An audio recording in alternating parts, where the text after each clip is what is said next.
हैं? कैसे जन्नत है तुम्हारे कि छुट्टी पे गए हुए हैं? औज़ुबिल्लाहि मिनश शैतानिर रजीम। जिन कहाँ है? हाजिरी नहीं हुई। बस जी ये मैं डोंगर से आया हुआ था, आप लोगों ने ये राज फाश कर दिया है। ये लोग मेरे बातों में आ जाते थे। इसके ऐसे कितने वाक़यात या किस्से सामने आए हैं कि जहाँ ख्वातीन की इज्जत भी पामाल हुई हो? तकरीबन 3-4 वाक़यात जो है इसने बतलाए हैं पहले। अच्छा अच्छा। कि मैं ऐसे पैसे लेता था, उनसे साथ ये काम करता था। अच्छा। और 2-3 साल से ये काम कर रहा है। ये लालची किस्म का आदमी है, सादा लोगों को ख्वाब दिखा के और उनको गलत बातों में फंसा के उनसे पैसे बुलाता। यहाँ भी इसने 50,000 रुपये उनसे लेने का वादा किया था। कुछ 5,000 रुपये इसने पहले लिया है। अच्छा मुझे बताइएगा कि जो फीमेल है उसकी इस वक्त कंडीशन कैसी है, किस हद तक वो जल चुकी है? देखिए ना, 10 मान लकड़ के जब बड़ी लकड़ के कोले बनेंगे तो वो तो उसके नज़दीक जाओगे तो जल जाएगी हर चीज़। उसके जिल्द, चेहरा जो भी था, और फिर धुआं था उस पर, ये वो फेंकता था बीज वगैरह मुख्तलिफ चीज़ों के, और वो उससे बच्ची बेहोश भी होगी। यहाँ जो इसको लाने वाले थे साथ, या जिन्होंने इसकी को थोड़ी बहुत पुष्टपनाई की थी, पुष्टपनाई की है, वो हमने FIR में दिए हुए हैं। उनके खिलाफ FIR भी दर्ज इसके साथ है। क्या नाम है? मासूम इमाम उर्फ बिच्छू बाबा जी। बिच्छू? हाँ जी। बिच्छू? हाँ जी। कब से कर रहे हो ये काम? ये जी वो हो गया 1.5-2 साल हो गए हैं जी। किस किस चीज का इलाज कर लेते हो? मैडम ये बिच्छू वगैरह डसा हो, सांप वगैरह डसा हो, ये बच्चे वगैरह डरते हो तो ऐसे दम भी कर लेते हैं। अच्छा जी। ये कहाँ से इल्म लिया और कितना इल्म है, जरा उस पर रोशनी डालो। ये मैडम जी हम 40 दिन बैठ के ना पढ़ते रहे हैं। 5 वक्त नमाज भी पढ़ते रहे हैं और साथ ही ये तस्बीह करते थे। कहाँ से इजाजत ली इसकी? ये एक मलंग थे जी, वो आए थे हमारे मोहल्ले में, मैं रिक्शा चलाता था तो उन्होंने मुझे इस चीज़ की इजाज़त दी थी। हमारे दीन के रुकन कितने हैं, अरकान इस्लाम जिसे कहते हैं? 5। कौन कौन से? हज, ज़कात। हज, ज़कात। नहीं पता। Sorry madam. नहीं पता आगे? नहीं जी। अच्छा।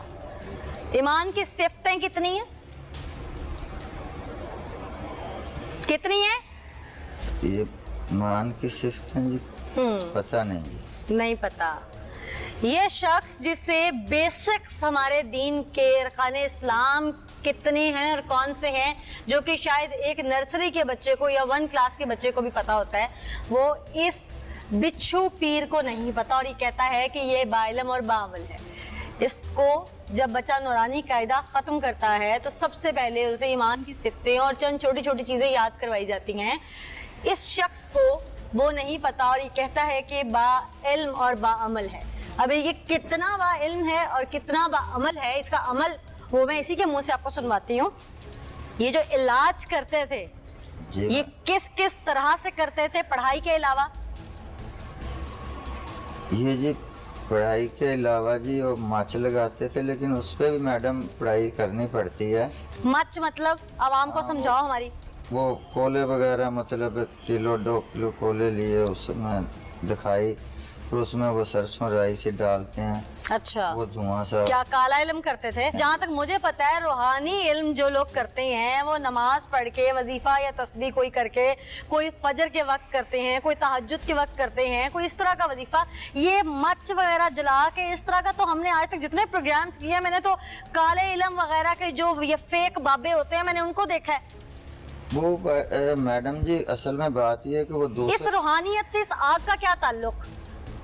ये तो आग तो शिर्क के जुमरे में आती है ना। हाँ जी, वो लेकिन एक धुआं के तौर पे इस्तेमाल क्या किया धुआं? जाता क्या एनवायरनमेंट बनाते हो? धुएं के तौर पे एनवायरनमेंट बनाते हो? ये मुझे जी अनपढ़ हूँ मैं। माहौल बनाते हो पीरी मुरीदी का?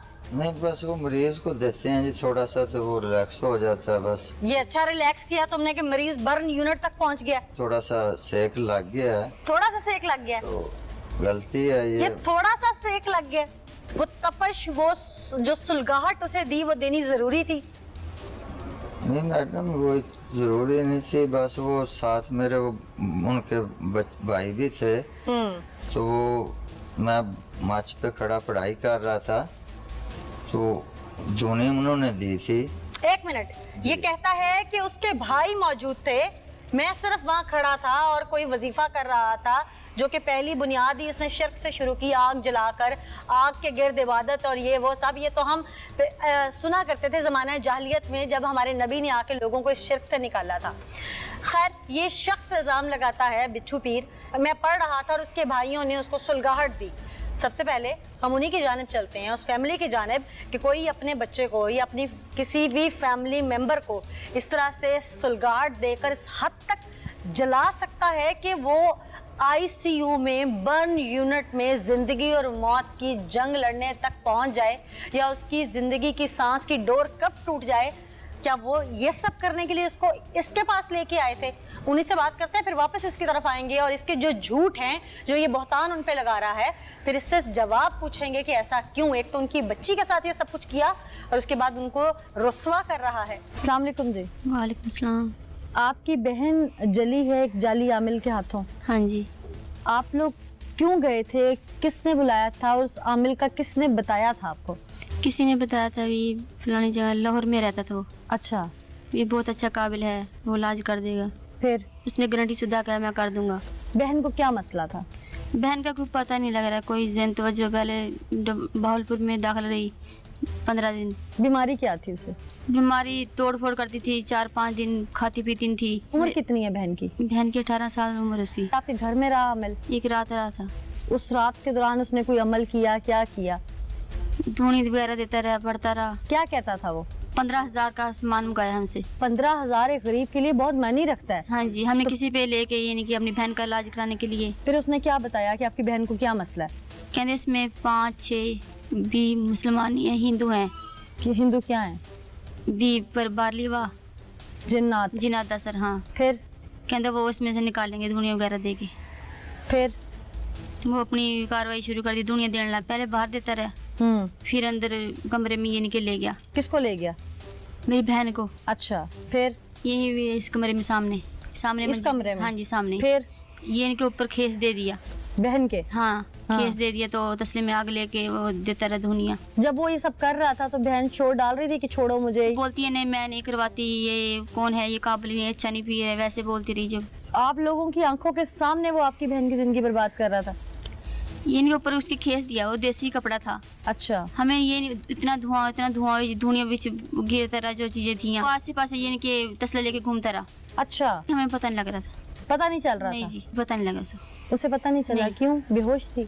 बेहोश थी, पता नहीं क्या थी, हमें कोई पता नहीं। उसका कहना ये है कि मैं ये सब बातें ड्रामेबाजी में कहता था। हमें तो कुछ भी नहीं पता था, हमें सबको यही यकीन दिलाया कि आपकी बहन ठीक हो जाएगी। उसकी बीमारी की वजह से हमने इतना बड़ा रिस्क लिया। ये पीछे फिर दो नंबर था, अब हमें पता चल गया। प्लीज़ आप जो भी देख रहे हैं, सुन रहे हैं, इससे इन आमलों से बचें और अपने बहन भाइयों की ज़िंदगी बचाएं। नाज़रीन, वो ढोंगी बाबा 10 मन लकड़ी का धुआं करके, उसकी आग जला के, उसका फ्लेम एक ज़हनी माजूर लड़की को उसकी बहनों के सामने देता रहा, धुआं कर लिया कमरे में, ऊपर खेस करवा दिया और उसकी ज़िंदगी बर्बाद करने की कोशिश करता रहा और अमल का झांसा देता रहा। और उस वक्त किसी को कुछ समझ नहीं आ रही थी कि वो क्या कर रहा है, क्योंकि धुआं इस कदर था, समझ नहीं आ रही थी कि वो कोई अमल कर रहा है या ढोंगबाजी कर रहा है, क्या कर रहा है।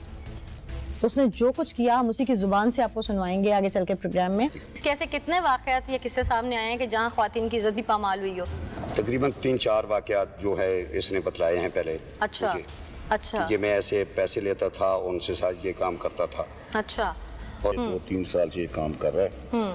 ये लालची किस्म का आदमी है, सादा लोगों को ख्वाब दिखा के और उनको गलत बातों में फंसा के उनसे पैसे बढ़ता। यहाँ भी इसने 50,000 रुपये उनसे लेने का वादा किया था, कुछ 5,000 रुपये इसने पहले लिया है। अच्छा, मुझे बताइएगा कि जो फीमेल है उसकी सब कंडीशन कैसी है, किस हद तक वो जल चुकी है? देखिए ना, 10 मान लकड़ के जब बड़ी लकड़ के कोले बनेंगे तो वो तो उसके नज़दीक जाओगे तो जल जाएगी हर चीज़, उसके जिल्द चेहरा जो भी था। और फिर धुआं था उस पर, ये वो फेंकता था बीज वगैरह मुख्तलिफ चीज़ों के, और वो उससे बच्ची बेहोश भी होगी। यहाँ जो इसको लाने वाले थे साथ, या जिन्होंने इसकी को थोड़ी बहुत पुष्टपनाही की थी। पुष्टपनाही की है, वो हमने FIR में दिए हुए हैं। उनके खिलाफ FIR भी दर्ज इसके साथ है। और वो अभी घरों से कुछ भागे हुए, कुछ ने अभी बेल करवा ली है। तो इंशाल्लाह उनकी बेल कैंसिल करवाएंगे और बाकी को पकड़ेंगे। लेकिन मेन जो था वो यही है कि वो तमाम जो लोग थे वो सादा लौ से आदमी हैं, वो इसके चक्कर में आ गए। क्यों भाई, कौन सा रॉकेट फायर था तुम्हारे पास? बात कर रहे हैं ना जी, मैं अब भी यहाँ से जला के भस्म कर सकता हूँ। Oh really? किसको भस्म कर सकते हो हैं? और खुद को तो बचा लो। हथकड़ियां तो तुमसे भस्म नहीं हुई, सलाखें तुमसे भस्म नहीं हुई, जो पकड़ के लाए वो भस्म नहीं हुए, अभी भी तुम दावेदार हो। मैं यहाँ पे अभी जिन हाजिर करके दिखा सकता अच्छा करो, हूँ। कैसे दिखाओगे? जिनसे कोई हथकड़ी खोल दे तुम्हारी? या जिन्नात ने बताया नहीं कि मैं इन्वेस्टिगेटिव प्रोग्राम करने के लिए, तुम्हारे पोल खोलने के लिए ऑल द वे लाहौर से यहाँ तक आ रही हूँ? हैं? कैसे जन्नात है तुम्हारे कि छुट्टी पे गए हुए हैं? औज़ बिल्लाहि मिनश शैतानिर रजीम। जिन कहाँ है? हाजिरी नहीं हुई? बस जी ये मैं डोंगर से आया हुआ था, आप लोगों ने ये राज फाश कर दिया। ये लोग मेरे बातों में आ जाते थे। ये तो चलो तुम्हारे पास इसका अमल नहीं था, तुम्हें इजाजत नहीं थी, तुम डोंग रचाते थे, ये याद करके रट्टा लगाया था तुमने जी। उसके बाद तावीज़ों का क्या करते थे? क्योंकि वो भी जब तक बाअमल या बाइल्म इंसान ना हो, वो कुछ लिख के रूहानियत में नहीं दे सकता। ये तावीज़ लिखता था, मुझे लिखना आता है जी। जरा दे, तावीज़ के लिए दे इसको जरा जी, दिखाओ लिख के जरा।